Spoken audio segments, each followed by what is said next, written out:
Hey, Derrick. Hey, brother. So to answer your question, I'm going to read your question real quick off my computer screen. I might be able to read it from here. Hey, dude, just wondering what the BPM is based off. Meaning, if it's just the bass drum, how do I know what BPM I am doing? I can follow the videos right now with Samadhi, but if I wanted to go more than 80 BPM, I'm not sure how to do it. Okay, so I kind of look at it in two different ways. If you're doing an exercise, that is like a groove, whether it be, if you're doing an exercise that's a groove, for me, what tells me where I'm supposed to be is where the snare drum lands. Because no matter what the bass drum pattern is or the hi-hat pattern is, the snare drum is always on 2 and 4. So for example, oh, that's real fast. Hold on. Let's bring it down to 50. Let's bring it down to 55 BPM. I'm going to give you an example. Let's say I just did 55 BPM. 1 E and 2 E and 3 E and 4 E and 1 E. Right? 1 E and 2 E and 3 E and 4 E and based off of what I just said, if I'm doing a groove, I know the snare drum has to land on 2 and 4. So let's just do a basic groove of 16th notes on the hand. 1 E and 2 E and 3 E and 4 E and I'm just going to do 1 and 3 on the bass drum. At 55. 1 E and 2 E and 3 E and 4 E and 1 E and 2 E and 3 E and 4 E and 1 E and 2 E and 3 E and 4 E and 1 E and 2 E and 3 E and 4 E and Right? So that snare drum was always landing on 2 and 4. Now, if I want to overcomplicate the bass drum pattern or overcomplicate the hi-hat pattern and make it cool and fun and crazy, 2 and 4 has to still happen in that groove. Now, there's going to be different grooves that the 2 and 4 will be accented, but you might add ghost notes, but that 2 and 4 is always going to be there when it comes to a groove. So I'm going to do a little bit more of a complicated hi-hat and a little bit more of a complicated bass drum pattern, but the 2 and 4 are always going to remain on that snare drum with your left hand, that 2 and 4. Yes, let's do that really quick so you can see what I'm talking about. 1 E and 2 E and 3 E and 4 E and 1 E and 2 E and 3 E and 4 E and 1 E and 2 E and 3 E and 4 E and 1 E and 2 E and 3 E and 4 E and 1 E and 2 E and 3 E and 4 E and 1 E and 2 E and 3 E and 4 E and 1 E and 2 E and 3 E and 4 E and 1 E and 2 E and 3 E and 4 E and 1 E and 2 E and 3 E and 4 E and 1 E and 2 E and 3 E and 4 E and 1 E and. Right, so it didn't matter like what I was doing, that 2 and 4 always kind of remained there. So one thing you can do is, let's say you're doing the exercise. I think one of them is da da da sha da da da da da got to do. That's one of them. Okay, I'm not sure if it's a lesson level or whatever it is. I don't know if that's 3 or 4 or whatever. Let's say we're doing that exercise, right? 1 E and 2. Which would be da da da da da da.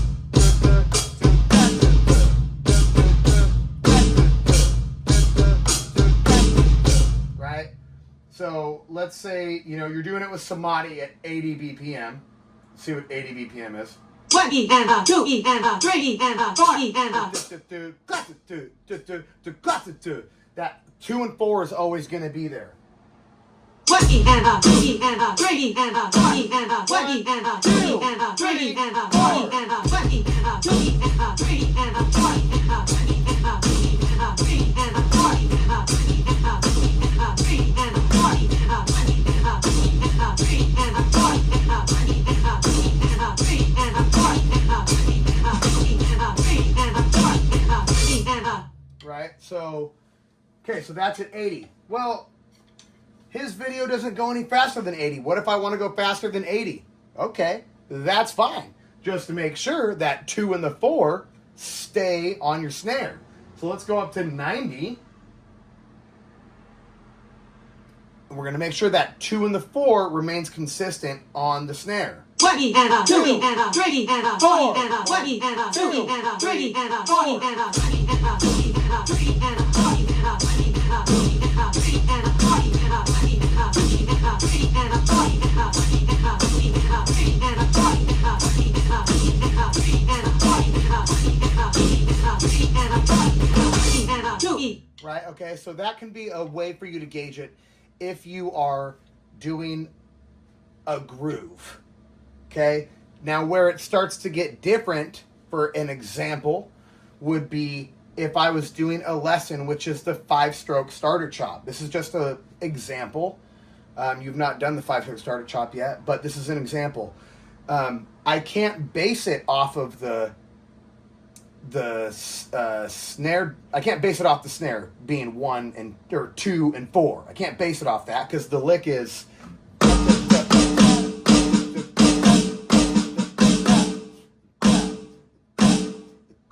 Right? It's like, okay, well, you're doing the snare the whole time. How do I know where the 2 and the 4 is? If I'm doing a lick that's a specific, like a drum, a lick, right? Or a riff or a shed, whatever, then my brain kind of gets away from thinking about the 2 and the 4. Now I have to literally just think about the 1, 2, 3, and the 4. And I have to think where each hit aligns. So for the 5-stroke starter chop, the lick is 1 E and a 2, and a 3 E and, 4 E and a 1. And then it goes into quarter notes. 1 E and a 2, and a 3 E and, 4 E and a 1. 2. And in my brain, I'm kind of going 1 E and a 2 E and a 3 E and a 4 E and a 1, 2, 3, right? So you kind of have to change it based off what lick you're doing. If you're doing a groove, 9 times out of 10, especially where you're at in the program, that 2 and the 4 is always going to be landing on the snare. If you go into something like a 5-stroke starter chop, 1 E and a 2 E and a 3 E and a 4 E and a 1. This is 50 BPM. Now I have to start to think about the subdivision and where my hits are going to land. So the first one in the 5-stroke starter chop is all on the snare. And in my brain, I'm thinking of where the 1, the 2, the 3, 4, 1. I'm thinking of all 4 beats, right? You should be doing that anyway. But if you get lost at some point when you're doing a groove, just remember that 2 and 4 is always going to be there on your snare. So 5-stroke starter chop, all on the snare at 50. 1 E and a 2 E and a 3 E and a 4 E and a 1 E and a 2 E and a 3 E and a 4 E and a 1 E and a 2 E and a 3 E and a 4 E and a 1 E and a 2 E and a 3 E and a 4 E and a 1 E and a 2 E and a 3 E and a 4 E. So now, I know you don't know the 5-stroke starter chop yet, but taking that same thing, when you get into 5-stroke starter chop lesson 2, it tells you to put the hi-hat on the 4th hit of the 5-note thing. 1, 2, 3, 4, right? 1, 2, 3, 4, 5. 1, 2, 3, 4, 5. 1, 2, 3, 4, 5. And it wants you to put a bass drum with that. So in my brain, I have to kind of compartmentalize this in a different way. I can't look at it like, oh, where's the 2 and the 4? Or where's the... I'm thinking about all of the downbeats. 1, 2, 3, 4. 1 E and a 2 E and a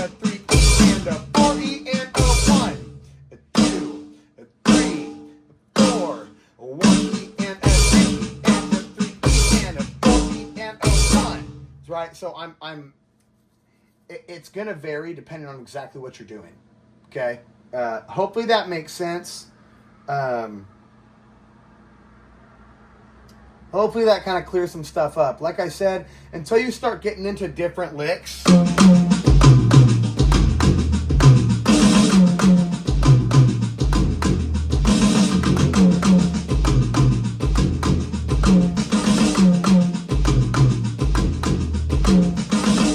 Right, when I'm doing that, I'm not thinking where's 2 and 4.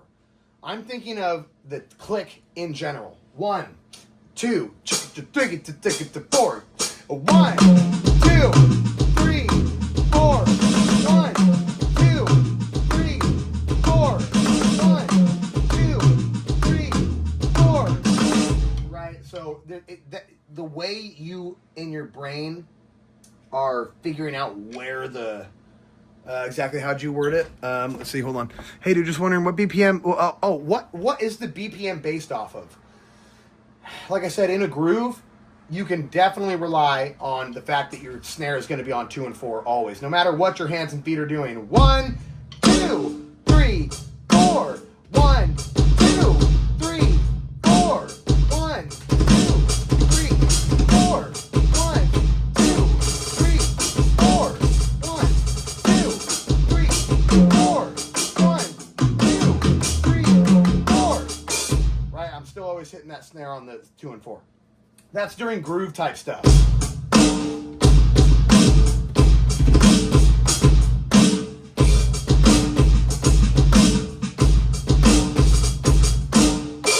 Okay.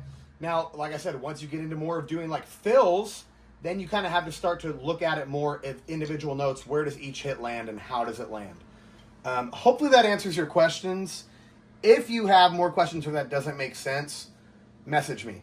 Like I said, the main thing is base it off that 2 and 4 because your bass drum and your snare, or your bass drum and your hi-hat pattern can change all the time, right?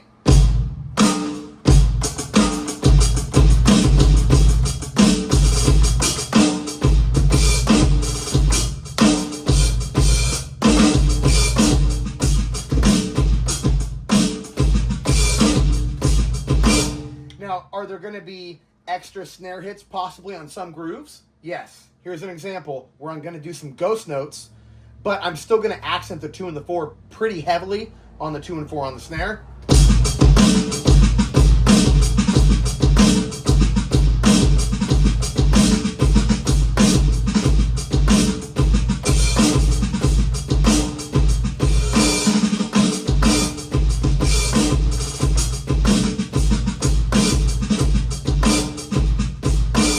But in my brain, I'm landing that 2 and 4. No matter what this little hand's doing with diddles and little accent notes, that 2 and 4 is always coming out. 4, 1, 2, 3, 4, 1, 2, 4, 1, 2, 3, 4, 1, 2, 3, 4, 1, 2, 3, 4.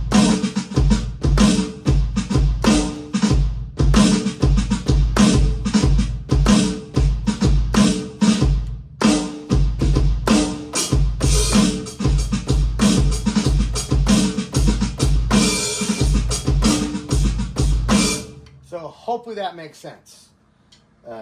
If you have questions, please let me know, brother. I kind of, it's kind of a loaded question what you asked me. That's why I wanted to shoot the video because it's kind of hard to explain it all over text. And if I did explain it all over text, it would probably take a long time and be a lot of reading for you to do. And that's not very fun. I don't like to read. And also sometimes us as people and musicians, we just want to watch someone and listen to what they have to say. So hopefully that makes sense. If it doesn't, please let me know and I will try to reword it in a different way. Let me know, brother.